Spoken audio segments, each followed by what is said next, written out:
Un vēl viens no grāmatas Dzīvē nav melnraksts. Man sirdī it nekad nedzisīs liesma, jo sārta uguns puķi tur plaukst, liesmojot, kvēlojot, ieelpā, izelpā, ko arī par mīlestību varētu saukt. Tur cilvēciskā dievišķā savijās kopā, kā avots mutuļo un kalns strauc, izplata gaismu, kā svecis sev apkārt, un pasaules ceļos uz priekšu trauc.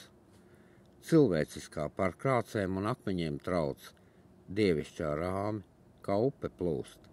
Uguns puķei plaukstot un ziedot, dalīties mani aicina sauc.